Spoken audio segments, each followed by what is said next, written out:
Quiero comenzar con una pregunta. Esa pregunta es, y tenemos que ser sinceros, ¿ok? Cuando respondemos esta pregunta. La pregunta es, ¿cuántos de ustedes tienen buenas intenciones? ¿Cuántos tienen buenas intenciones? Todos, ¿verdad? Todos tenemos intenciones. Espero que sí, no vengan con malas intenciones, porque si no, ¿ok? Pero todos tenemos buenas intenciones, siempre en nuestra vida, en lo que emprendemos, en lo que hacemos, en lo que queremos lograr. Siempre todos tenemos buenas intenciones. Ahora, otra pregunta. ¿A cuántos les cuesta concretar esas buenas intenciones? ¿A cuántos les cuesta llevar a cabo esas buenas intenciones? Yo levanto las dos manos, los pies si puedo también, ¿ok?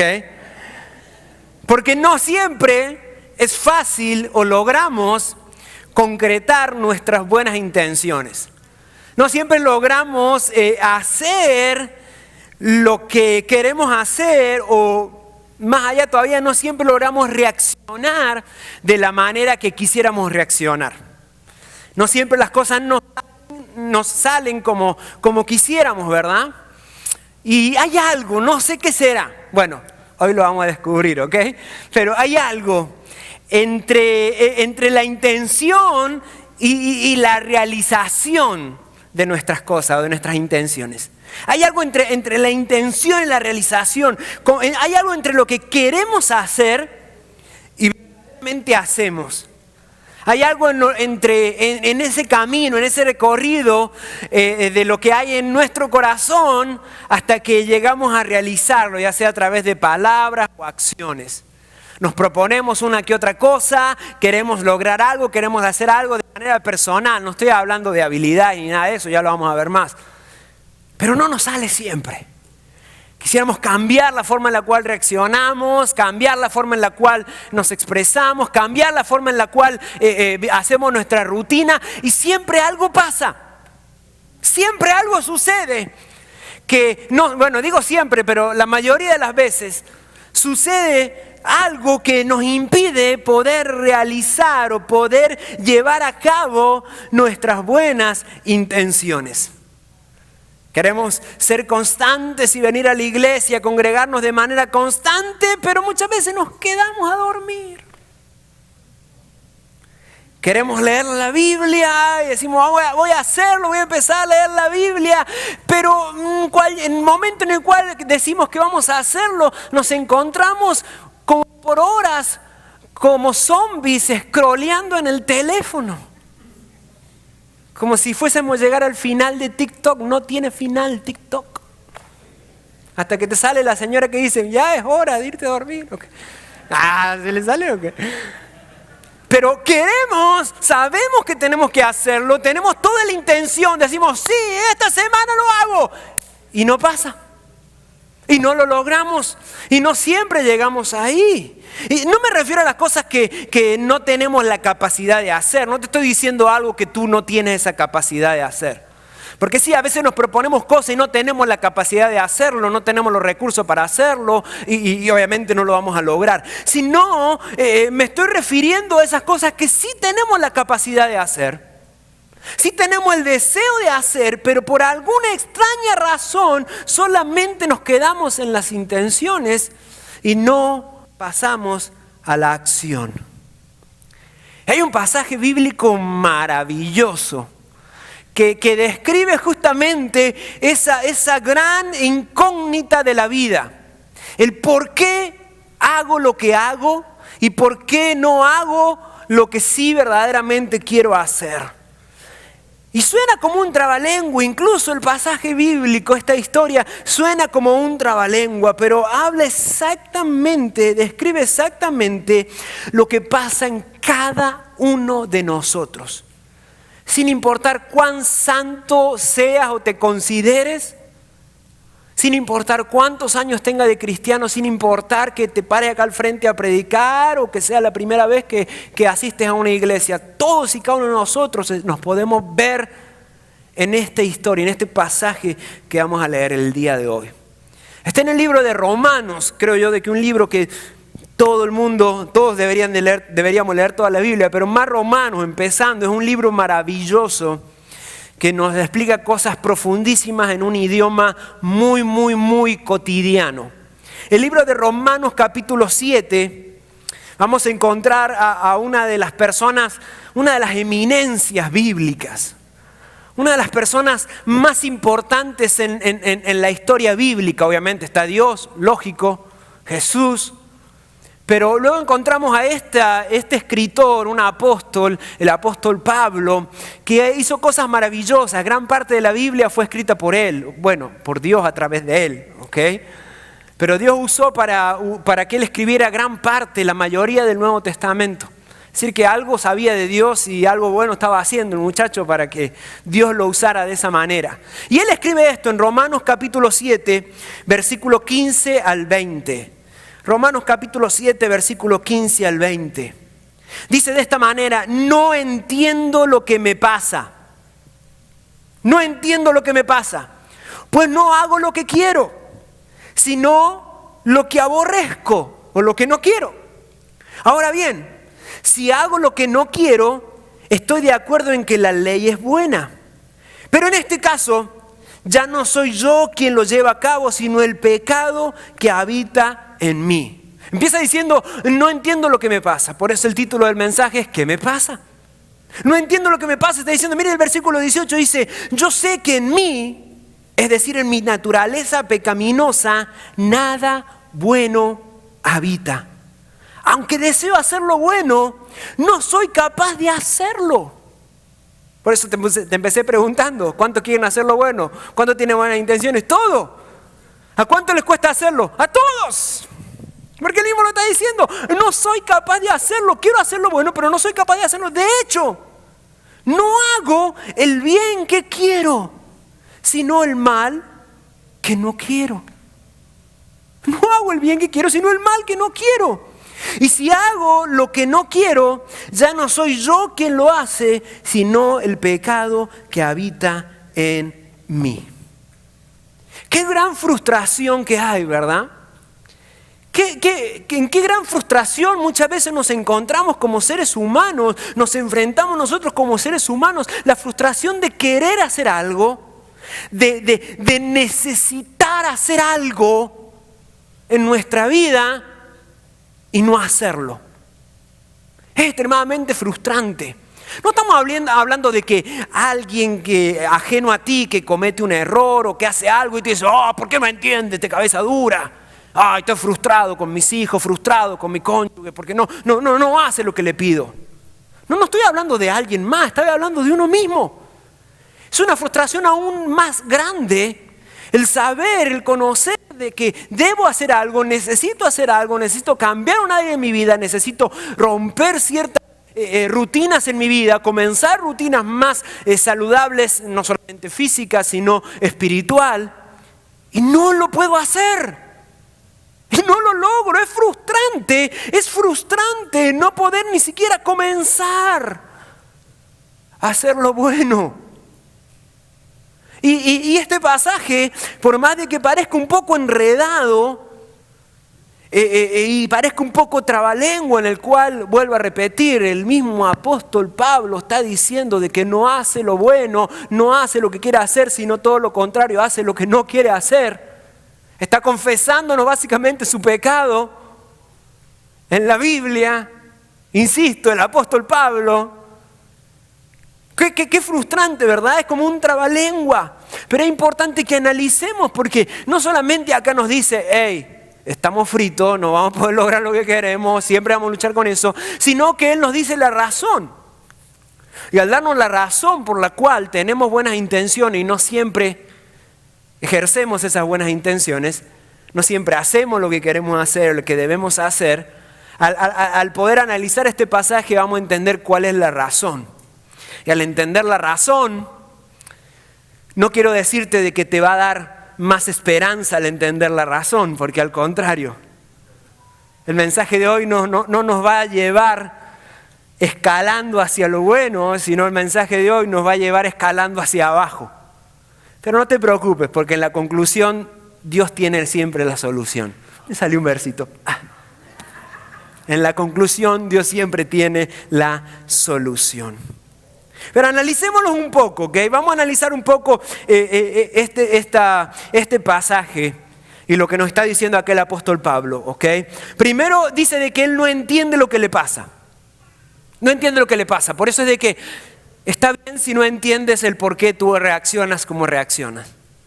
El por qué pasan esas cosas en tu vida. Y cuando digo pasan esas cosas en tu vida, quiero que te pongas en la mentalidad no de culpar a los demás, no de que los demás, de las cosas que están ajenas a ti, o no el por qué Dios no responde tus oraciones o las cosas que están ajenas a ti, sino de lo que tú tienes que hacer, que deseas hacer y que estás en cierta manera, vamos a decirlo por ahora, capacitado para hacer, pero que en realidad no llegas a hacerlo. Entonces, no entiendo por qué. Dice el versículo 15, no entiendo lo que me pasa, pues no hago lo que quiero, sino que hago lo que aborrezco, es decir, lo que no quiero. Y empieza diciendo, no entiendo lo que me pasa.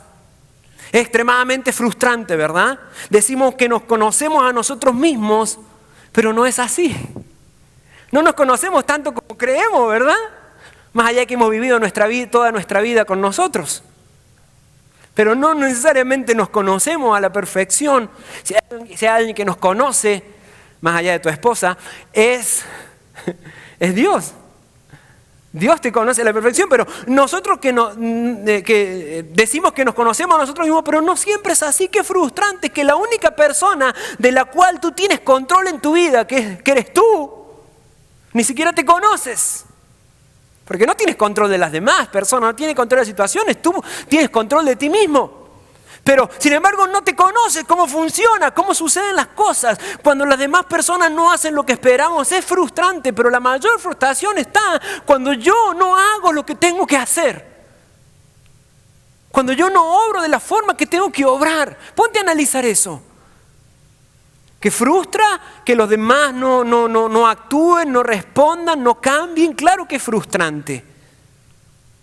Pero más frustrante es verte a ti mismo, verme a mí mismo y decepcionarme. Y saber que puedo, saber que debo, saber que necesito cambiar, que necesito hacer eso.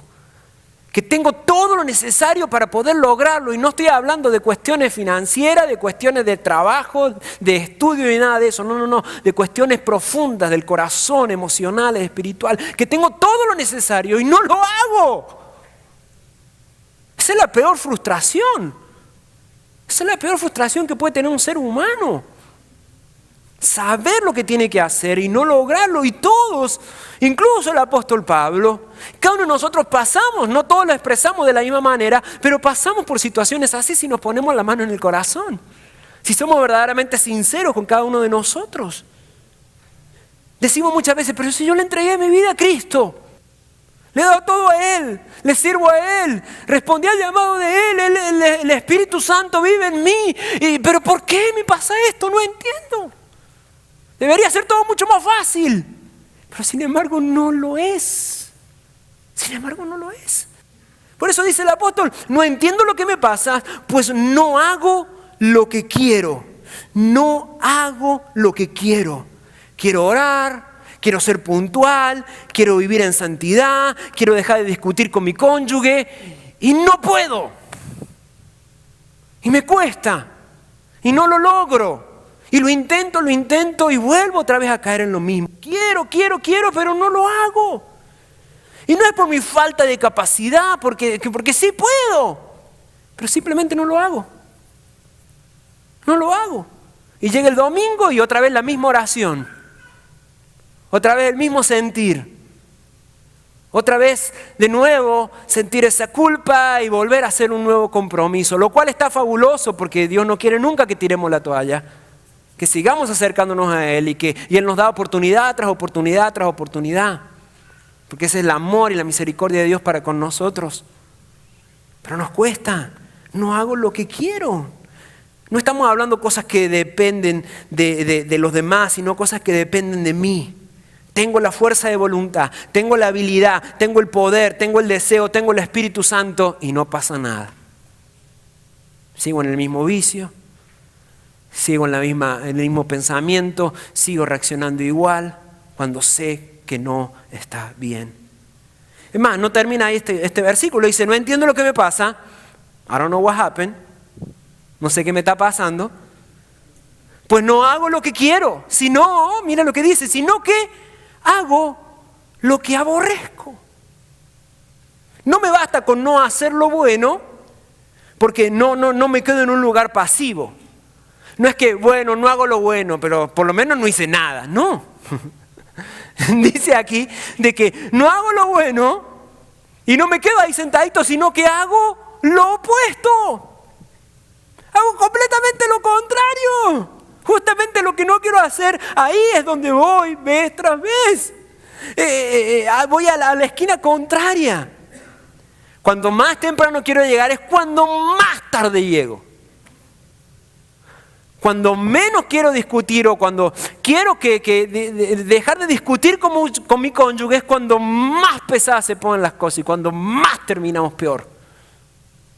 Cuanto más quiero buscar a Dios, más oposición me encuentro y más a veces me alejo de Dios. Cuando más me entierro en el vicio, cuando quiero decir ya hasta aquí, listo. A partir de ahora ya no más. Es cuando más tentaciones llegan y cuando por lo general, no digo que todo es así, pero según nos cuenta acá la Biblia y el apóstol Pablo, es cuando más caemos y volvemos a caer. Vivimos en una constante batalla. Como seres humanos vivimos una constante batalla en donde queremos hacer el bien, pero hacemos el mal. Donde queremos hacer lo bueno y no siempre nos sale como queremos o como planeamos. Una batalla que nos cuesta horrores simplemente estar firmes. Esa es la vida. Así es la vida, ¿no? Lo fue hace 2000 años atrás cuando se escribió esta palabra y lo sigue siendo ahora y lo seguirá siendo hasta que venga Cristo. Esa es la vida, una constante batalla en la cual nos cuesta mantenernos firmes. Nos cuesta mantenernos firmes. Ahora, ¿por qué? ¿Cuál es la razón? ¿Cuál es la razón por la cual me cuesta tanto eso? O se me hace básicamente imposible cambiar en algunas áreas en mi vida. Bueno, vamos a ver el versículo 18. Versículo 18 nos empieza a hablar un poquito acerca de el por qué. Dice, yo sé que en mí, es decir, en mi naturaleza pecaminosa, y vamos descubriendo algo, ¿ok? Nada bueno habita. Aunque deseo hacer lo bueno, no soy capaz de hacerlo. No soy capaz de hacerlo. Acá hay datos muy, muy importantes en este versículo 18. Márcalo, si lo tienes en tu Biblia, lo voy a dejar ahí en la pantalla para que tú lo analices. Pero si hay algo que nos dice es de que no soy capaz de hacer lo bueno. No somos capaces de hacer lo bueno. Lo dice claro, o sea, no hay que darle mucha vuelta, no se necesita mucho estudio para esto. No soy capaz de hacer lo bueno. Ahí está. Entonces es lógico que te cueste hacer lo bueno. Es lógico que me cueste hacer lo bueno. ¿Por qué? Porque no tenemos esa capacidad como seres humanos de hacer lo bueno. Es imposible que haga algo que no tengo la capacidad para hacerlo. Es imposible que logre algo que yo no tengo esa capacidad para hacerlo. Por más que quieras y te esfuerces, según nos dice esta palabra, por más que quieras y te esfuerces por hacer lo bueno, te va a costar muchísimo porque no tienes la capacidad ni siquiera para lograrlo. Yo no la tengo, tú no la tienes. Ninguno de nosotros tenemos esa capacidad para hacer lo bueno. Oh, pero hay muchas cosas buenas que yo hago. Sí, claro que sí. Nadie dice eso. Nadie está diciendo eso. Nos estamos yendo aún más profundo todavía. En lo profundo, en esas situaciones en las cuales queremos hacer lo bueno y no siempre nos sale o no siempre respondemos de la forma adecuada. Entonces, ahí es donde tenemos que comprender de que no estamos capacitados como seres humanos para hacer lo bueno. El hombre natural, como lo empieza diciendo este pasaje, el hombre natural no tiene esa capacidad para hacer lo bueno. Por más que yo quiera jugar bien al fútbol. No puedo. No tengo la capacidad para jugar bien al fútbol. Por más que yo quisiera jugar bien al fútbol, no tengo la capacidad de jugar bien al fútbol. Los jugadores de la selección mexicana entenderían esto que estoy diciendo, ¿verdad?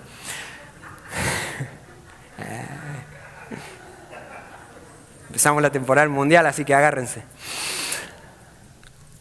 No tengo la capacidad, por más que quiero. No tengo la capacidad. Ahora, si yo me pongo de necio, ¿verdad? Y digo, insisto que soy buen jugador. Y sí, póngame, yo quiero jugar, voy a jugar. Póngame director técnico a jugar. Por más que me ponga y que me crea, ¿qué es lo que voy a hacer? Yo voy a entorpecer todo el equipo. Y vamos a perder porque el flaco lo pasan como quieran. Bueno, flaco. Pero va a perder mi equipo. Porque yo de terco voy a decir, sí puedo, pero en realidad no estoy capacitado para poder jugar al fútbol de la forma profesional en la cual los demás lo hacen. Entonces, ¿qué hago? Entorpezco a todo el equipo. Y eso pasa en esas áreas de nuestras vidas, en muchas áreas de nuestra vida. Nuestro esfuerzo humano, al querer hacer el bien, nos lleva a hacer el mal. Ya sé, suena como un trabalengua, ya vamos a llegar a la conclusión. Stay with me, quédense conmigo. Pero mi esfuerzo humano al querer hacer el bien me perjudica y me entierra aún más todavía cuando yo quiero hacer el bien con mis propias fuerzas. Cuando quiero hacerlo yo con mi capacidad. ¿Por qué? Porque me dice de que no soy capaz de hacerlo. Que no puedo. Entonces entorpezco aún más todavía. Ahora, ¿por qué no tengo esa capacidad? ¿Por qué no vengo cableado con esa capacidad, podemos decir, de hacer lo bueno? Bueno, ahí nos dice este pasaje de que nada bueno habita en mí. ¡Wow! Yo pensaba que era buen tipo. Yo pensaba que era buenito. Yo pensé que era buena gente. Pero cada vez que leo la palabra y me enfrento en mensajes como estos, me doy cuenta de que no soy tan buenito como pensaba. De que no soy tan buena gente como pensaba. Porque este pasaje me dice de que nada bueno habita en mí. Nada. Ni una pizca, ni un poquito, ni un pedacito, ni siquiera los domingos. Nada bueno habita en mí, dice. No puedo dar algo que no tengo. ¿Cómo voy yo a hacer algo bueno si ni siquiera tengo algo bueno en mí? Si no hay nada que habita bueno en mí. Es frustrante, claro que sí. Y ya vamos descubriendo por qué, la razón por la cual no siempre cumplimos nuestras buenas intenciones o nos comportamos o reaccionamos de la manera que debemos de reaccionar. Es frustrante encontrar esto. Es triste encontrar esta respuesta. Pero es una realidad que todo ser humano tiene que comprender. Que es incapaz, que somos incapaces de hacer lo bueno por nuestra propia cuenta. Si no hay nada bueno en mí, ¿cómo voy a hacer lo bueno? Es imposible. ¿Y por qué llegamos hasta ahí? Bueno, este mismo versículo lo dice, el mismo versículo 18 lo dice. Dice, yo sé que en mí, es decir, en mi naturaleza pecaminosa. La naturaleza del pecado que todos y cada uno de nosotros tenemos. ¿De dónde viene esa naturaleza pecaminosa, esa inclinación hacia el pecado? ¿De dónde viene? Bueno, viene desde Adán. Desde la caída de Adán y Eva, ¿ok? Todos nosotros hemos heredado esa inclinación hacia el mal. Hemos heredado la maldad, hemos heredado el pecado de la naturaleza pecaminosa. Y cuando hablamos de naturaleza es algo que no podemos cambiar la herencia que tenemos. No podemos cambiar esa herencia de pecado, del pecado original, ¿verdad? Como se dice que cada uno de nosotros tenemos. Amén, es algo con lo cual heredamos. Tú heredaste los ojos de tu papá, la nariz de tu mamá y el pecado de Adán. Así fue. Lo heredaste. ¿Puedes hacer algo para cambiar tus ojos o tu nariz? Maybe. Te va a salir caro, pero maybe. Tal vez. Pero no cambias tu herencia, no cambias tu genética. Igual manera el pecado, lo heredaste.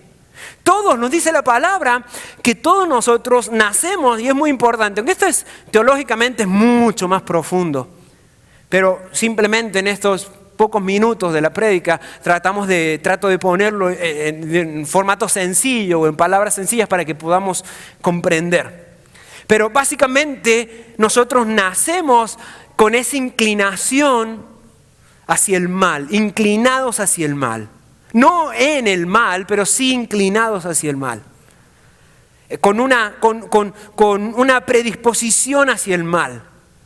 No es que nacemos condenados, pero nacemos con una inclinación y una predisposición como seres humanos de manera natural hacia el mal. Por eso que el niño, el recién nacido, es totalmente inocente. No puede ser condenado absolutamente nada porque es un niño que no, sí está la herencia del pecado en él, pero no lo ha practicado, no es consciente, no nace condenado un niño no nace condenado. Por eso la palabra de Dios nos enseña que los niños son de Cristo. No necesita hacer nada, el niño ya le pertenece a Dios cuando nacemos cada uno de nosotros. Pero aún así, si está esa inclinación hacia el pecado, no sabe lo que es el pecado, pero llega un momento en el cual el niño, algunos antes de caminar, descubre lo que es el pecado. Descubrimos lo que no tenemos que hacer. Descubrimos lo malo. Y cuando descubrimos lo que no tenemos que hacer, esa naturaleza pecaminosa se despierta en nosotros. Se despierta en nosotros. Cuando entendemos, cuando nos empiezan a decir no, empieza a despertarse en nosotros. Digo nosotros, como bebito, todos fuimos bebitos, ¿verdad? Como niños. Se empieza a despertar en nosotros esa naturaleza, esa rebeldía, ¿verdad? Se empieza a despertar en cada uno de nosotros. Por eso es tan importante instruir al niño en su camino, dice la palabra. Guiar a los niños a Cristo. Es tan importante lo que hace el Rock Kids en la iglesia de niños. Es sumamente importante porque en esa etapa tan importante en la vida del niño, en el cual empieza a desarrollarse su carácter, empieza a desarrollarse su personalidad. Es tan importante ser instruido de la manera correcta a conocer de Jesús. Claro, no es una tarea que tienen las maestras, es una tarea tuya como papá. Porque la mayor instrucción tú se la das cuando apenas nace, antes de que empiece a caminar o a hablar, es la mayor instrucción que tú puedes darle a tu hijo. Porque ahí es donde tú tienes que guiarlo a que ese deseo natural que va a surgir y que va a salir y que quiera o no importa cómo lo críes, va a salir, se va a manifestar. Es importante que cuando se manifieste eso pueda conocer que hay una respuesta a eso. Que hay una respuesta para poder, no sé si decir revertir, podemos decir sí, revertir, ¿ok? Ese comportamiento que solamente conociendo a Jesús, solamente conociendo a Jesús. Pero siempre lo prohibido siempre nos va a llamar la atención, siempre nos va a llamar la atención. Hace tiempo atrás compartí con ustedes que hace años estuve predicando en una iglesia, era como un evento que teníamos y estaba en esta iglesia, no era la iglesia que yo estaba pastoreando y en lo que estábamos enseñando era un comedor, aquí en Winston, era un comedor y había una puerta, la puerta tenía un cartel que decía no abra esta puerta. No decía más nada, no decía por qué, no decía que ahí había algo peligroso, no decía absolutamente nada, simplemente decía no abra la puerta. Y déjeme decirte que esa fue la mayor tentación que tuve durante toda la prédica. ¿Por qué no quieren que abra la puerta? Yo quiero abrir la puerta. ¿Cuántos dicen que quería abrir la puerta? No se me hagan los obedientes. Sí. Hay muchos videos, ¿verdad? Que en medio de una plaza ponen un botón rojo, un stand con un botón rojo y dicen no toque el botón. Y lo primero que hace la gente dice, ¿por qué no quieren que toque el botón? Yo voy a tocar el botón. Y ¡pum! Tocan el botón. Pasan muchas cosas chistosas ahí, pero es el deseo que tenemos a lo prohibido. Algo tiene lo prohibido que nos atrae mutuamente. Si no, todos seríamos extremadamente fieles. Pero algo tiene lo prohibido que nos llama la atención. Algo tiene lo prohibido que nos llama la atención. Ese espíritu rebelde que traemos, que se manifiesta. Y empezó, ya que hablamos de Adán y Eva, empezó con ellos. ¿Se acuerdan la historia en Génesis 1? Bueno, no en Génesis 1, en Génesis 2. Pero ¿se acuerdan? O 3, 2, ¿verdad? Gracias. No vino mi esposa, pero tengo a Andrés. Cuando Dios le dijo, no coman de todos los árboles que quieran, menos de uno. O sea, le dijo, entren por todas las puertas que quieren, pero esa no, es mi puerta. Es mi arbolito, no me lo toques. Y ya sabemos cómo sigue, por eso estamos aquí, ¿verdad? El arbolito que más se les antojó fue el que no debían de comer. Y ahí van, y ahí entraron justamente, allí fueron ellos. ¿Por qué? Porque se les antojó el que no debían de comer. Es la naturaleza pecaminosa, es lo mismo que dice Pablo, lo que quiero hacer no lo hago. Ellos amaban a Dios, ellos querían agradar a Dios, ellos caminaban con Dios, tenían una relación con Dios, pero sin embargo no hacían lo que querían y la intención de su corazón, sino que hicieron todo lo contrario. Mira lo que dice Romanos en el mismo capítulo, pero antes, en el versículo 8, dice, pero el pecado usó ese mandamiento para despertar toda clase de deseos codiciosos dentro de mí. Si no existiera la ley o ese cartelito en la puerta, el pecado no tendría ese poder. Si no hubiese existido ese arbolito, entonces no hubiese habido pecado posiblemente. Lo podemos decir de manera simplista, aunque es mucho más complejo. Pero Dios exactamente cómo quiere obrar en nuestra vida, cómo quería obrar en Adán y Eva y cómo quiere obrar en cada uno de nosotros, aún cuando tenemos esa naturaleza pecaminosa. El pecado se aprovecha de esa oportunidad. Es como si dijera, ¿verdad? Bueno, sabes lo que no tienes que hacer, ¿verdad? Sabes que no tienes que hacer. Hazlo. Hazlo. Hazlo. Es una lucha que todo ser humano vive. Y como le dije al principio, sin importar si tenemos años de conocer a Cristo o si tenemos apenas una semana o apenas estamos por acercándonos a Dios, todo ser humano lucha con esto. Todos. Y ese el pecado justamente es lo que nos lleva y nos arrastra en cierta manera, nos induce, nos seduce, nos tienta para ir por el camino incorrecto. El versículo 20 lo dice de Romanos 7, ¿verdad? Como lo leímos, dice, y si hago lo que no quiero, ya no soy yo quien lo hace, sino el pecado que habita en mí. Si hago lo que no quiero, si reacciono de la manera que no tengo que reaccionar, si no logro cumplir con mis buenas intenciones, dice, no soy yo, sino que es el pecado que habita en mí, el pecado, la culpa es del pecado.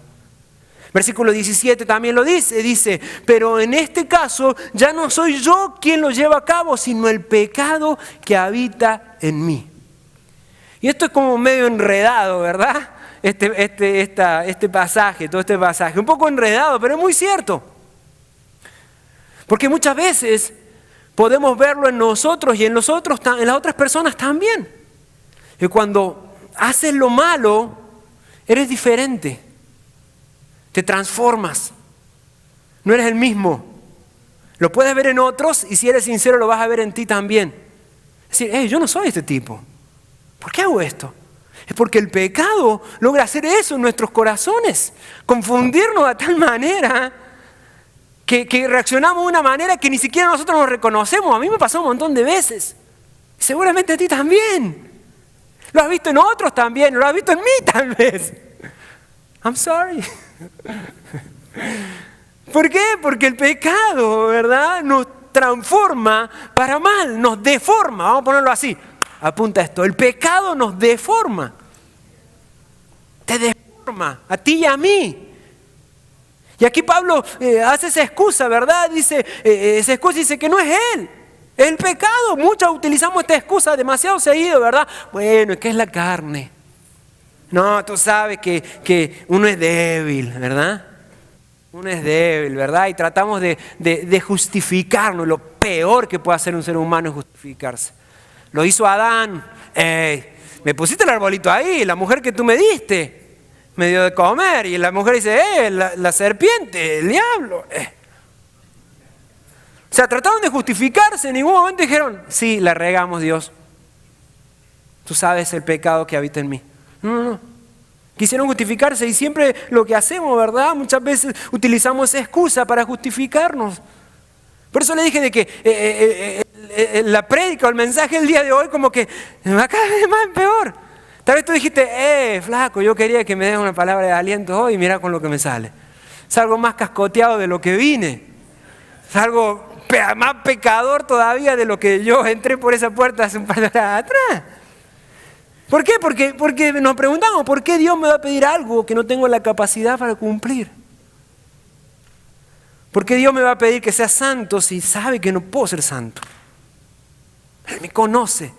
Él sabe por qué lo hace. Entonces, muchas veces caemos en la comodidad y decimos, bueno, voy a tener que vivir así para siempre. Y esa va a ser mi vida. O muchas veces nos preguntamos, bueno, ¿hasta cuándo? ¿Hasta cuándo? ¿Cuándo va a cambiar? ¿Cuándo? Y muchas veces yo podría darte, ¿verdad?, una palabra de aliento, lo cual no es mi intención, sino hablarte de parte de Dios y lo que Dios quiere decirte, ¿verdad? Pero yo podría decirte, bueno, tranquilo, ya va a pasar. Ya va a pasar, el diablo se va a aburrir y el pecado se va a aburrir ya que no le haces caso y se va a ir. Pero la misma palabra nos dice de que no. El diablo no se va a aburrir. Y tampoco te vas a aburrir. Yo no me voy a aburrir de pecar.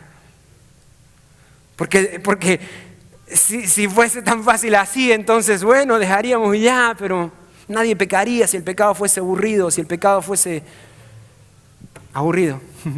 Pecamos porque nos entretiene. Pecamos por esa naturaleza pecaminosa que nosotros tenemos. Entonces podemos decir, bueno, ¿hasta cuándo? Déjame darte una mala noticia. Versículo 21 del mismo Romanos 7 dice que así que descubro esta ley, que cuando quiero hacer bien me acompaña el mal. Es una lucha que constantemente vamos a tener que vivir. El mal siempre nos va a acompañar. No va a llegar un punto en tu vida en el cual ya no vas a ser más tentado. Lo siento, querida hermana, no quiero darte o quitarte la esperanza de que tu esposo va a cambiar. Pero es una realidad. Es una realidad, la tentación siempre va a estar ahí. El pecado siempre va a estar acompañándonos, ¿ok? El mal siempre va a estar ahí acompañándonos, siempre. Es algo que vamos a tener que estar luchando y lidiando siempre, cada uno de nosotros. Entonces, ¿qué hacemos?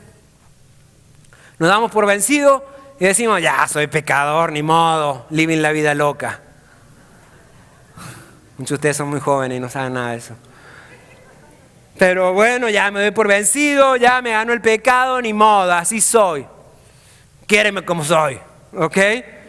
Muchas veces podemos decir así, pero no, esa no es la solución.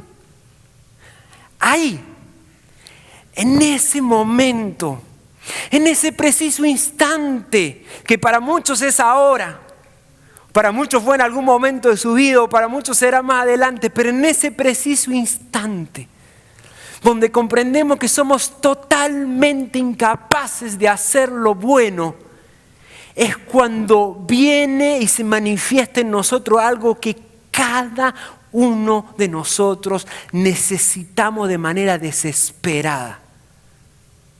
Y es la gracia de Dios. Ahí es cuando llega la gracia de Dios. Y la gracia de Dios es ni más ni menos que un regalo que Dios nos da que nosotros no merecemos. Gloria a Dios por eso, porque ya hemos visto de que nada bueno hemos hecho para merecer la gracia y el perdón de Dios. La gracia o la salvación de Dios, el perdón de Dios, la vida eterna que Dios nos da, la muerte que Jesús hizo en la cruz por nosotros, es la manifestación de la gracia de Dios. Si hay algo que nos lleva a toda esta historia, este pasaje, la vida de Pablo, mi testimonio, el tuyo, el de cada uno de nosotros, nos lleva justamente hacia la gracia de Dios. Al ver nuestra incapacidad por poder hacer lo bueno, no queda ni más ni menos que doblar nuestra rodilla, rendirnos ante Él y clamar por su gracia. Que es la única forma en la cual mi vida va a ser transformada. Es la única forma en la cual voy a poder lidiar con el pecado o con la tentación que voy a tener al rato cuando salga de aquí, mañana al trabajo y el resto de mi vida. Es a través de la gracia de Dios. Es cuando me aferro a la gracia de Dios. La ley, que ya lo hemos predicado muchas veces, pero la ley lo que hace es demandarme, pedirme. Incluso el ser humano te pide, te demanda, cambia esto, cumple. Pero sin embargo la gracia no te demanda absolutamente nada. La gracia te da. Te da y te da y te da y te da y te da. Pero eso es maravilloso. Ser cristiano, podemos decir, ¿verdad? O haber aceptado a Jesús en tu corazón. Es maravilloso. Porque es un proceso a través del cual la gracia se manifiesta en ti. La gracia se manifiesta en mí. La ley es lo que la ley es lo que yo debería hacer para Dios, y el Antiguo Testamento está lleno de ley. Pero la gracia es lo que Dios hizo por ti. Y se manifiesta en cómo Dios te sigue amando, te sigue perdonando, te sigue dando otra oportunidad más, te sigue abriendo sus brazos, te sigue llenando de fe y esperanza. Es por la gracia de Dios que lo vuelves a intentar, no es por otra cosa. No es por otra cosa, es por la gracia de Dios. Este pasaje nos explica claramente la incapacidad que tenemos para hacer lo bueno y lo que agrada a Dios. Y nos explica la necesidad que tenemos de la gracia de Dios. No quiero que el día de hoy te vayas apedreado, ¿ok? O que decir, es que soy mala gente, ¿ok? Sino que te vayas con esto. Que a pesar de que no somos tan santos como pensábamos y no somos tan buenos como pensábamos, aún así la gracia de Dios nos abraza, nos envuelve, te sigue usando, lo volverá a hacer una y otra vez, porque Él te ama, porque su gracia no tiene fin. Es sublime y no tiene fin. La vida, en mis notas tengo la vida cristiana, pero vamos a decir la vida. La vida sin la gracia de Dios es imposible vivirla. Porque es una vida sin la gracia de Dios, es una vida de culpa, una vida de depresión, de ansiedad. Es una vida de autocondenación. Es una vida triste, una vida apagada, una vida frustrada. Es por eso que es imposible vivir la vida verdaderamente como Dios la ha diseñado sin la gracia de Dios. Necesitamos la gracia de Dios. Por eso lo pongo en el subtítulo del mensaje. ¿Qué me pasa verdaderamente? Y esto es un statement, es un dicho, una statement. No sé cómo se dice en español. Statement. Verdaderamente necesito su gracia. No es un cuestionamiento, verdaderamente necesito su gracia, no, verdaderamente necesito su gracia. Tú la necesitas. La persona con la cual estás frustrada porque no ha cambiado, la necesita también. Todos necesitamos la gracia de Dios. Ponte de pie, iglesia, por favor.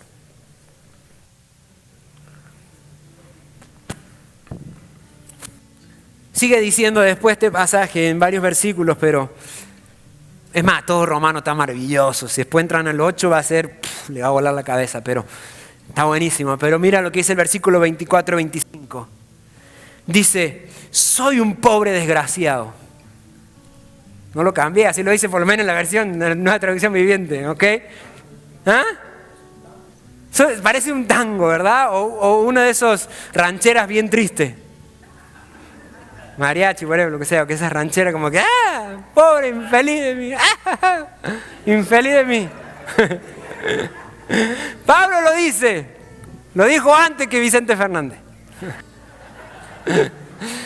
Soy un pobre desgraciado. ¿Quién me librará de esta vida dominada por el pecado y la muerte?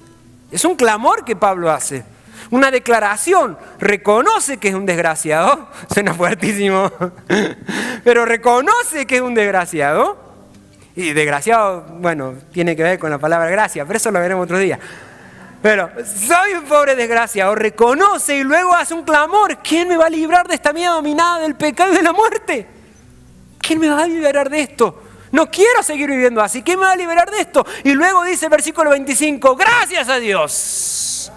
Gracias a Dios. La respuesta está en Jesucristo nuestro Señor. Amén. Está buenísimo. Está buenísimo. Está extraordinario eso, porque en solamente 3 líneas, 4, 5, whatever, okay, en 3 líneas nos dice en la desgracia que tenemos, el clamor o a quién debemos de clamar y en dónde está la respuesta, en Cristo Jesús. La solución siempre está en la gracia y el poder de Cristo. Siempre. Siempre, siempre, siempre. Cuando te sientas mal, cuando te sientas culpable, cuando te sientas down, cuando te sientas que no puedes, cuando te sientas que el mundo sea frustrado, cuando te sientas que tu respuesta, que tu oración no tiene respuesta, siempre, siempre, siempre, siempre, siempre ve a la gracia de Dios. Porque ahí la gracia de Dios está en el poder de Cristo Jesús. Que por su gracia nos ha salvado. Que por su amor nos ha salvado, no por nuestros méritos. No por cuán bien te portes, no porque hagas las cosas bien, no porque no escuches reggaetón, no. Y tengo un montón de otros ejemplos para darlo, pero no lo voy a dar. Es por la gracia de Dios. Es por la gracia de Dios. Eso tiene que darte un gran alivio. Un gran alivio, un gran alivio. Si vives lejos de la gracia de Dios, siempre vas a caer. Pero hoy Dios te da esa oportunidad para venir a su gracia, para aceptar su gracia, aceptar su perdón, aceptar de que lo necesitas. Hoy es esa oportunidad. Quiero orar por ti y quiero que ores conmigo también, amén. Cierra tus ojos, amado Jesús. Gracias. Gracias por tu gracia. Gracias por tu amor infinito. Señor, oro para que esta palabra, Señor, haya llegado a cada corazón. Oro por aquellos que hoy están abriendo su corazón para recibir esa gracia del perdón, para recibir esa gracia que redime del pecado, que transforma. Oro por todos aquellos que el día de hoy están reconociendo que necesitan de ti, Jesús, necesitan de tu gracia y de tu perdón. Oro para que ahora, hoy, en este instante, puedan abrir su corazón y recibirte a ti, Jesús. Recibir tu gracia y tu perdón. Tómate unos segundos ahí donde estás.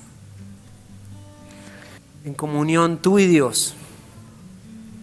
Tú y el que está dando la gracia. El que está llenándote de gracia. Tómate un segundo. Y si hoy tú quieres recibir esa gracia que Jesús derramó en la cruz por ti, recibir ese perdón que ni tú ni nadie puede darte, quiero invitarte a que lo hagas. Quiero invitarte que ahí donde estás tú puedas levantar tu mano. Levanta tu mano si quieres recibir la gracia de Dios. Aleluya. Gracias, Señor Jesús. Gracias, bendito Jesús. Señor, oramos, bendito Dios. Ora ahí con tus propias palabras. Señor, hoy recibo de tu perdón. Hoy recibo de tu gracia. Reconozco, al igual que el apóstol Pablo, de que mis méritos y mis esfuerzos no me van a llevar a ningún lado más que a la condenación eterna. Pero hoy te recibo a ti, Jesús. Reconozco que tú eres el Hijo de Dios, que por gracia moriste en esa cruz para darme una nueva vida, una vida eterna. Hoy te entrego mi vida, Perdóname por mis pecados. Lléname de tu gracia y dame la fuerza a través de tu Espíritu Santo que desde hoy vive en mí para poder resistir toda tentación y vivir para agradarte a ti. Transfórmame. En el nombre poderoso de Jesús. Amén, amén y amén.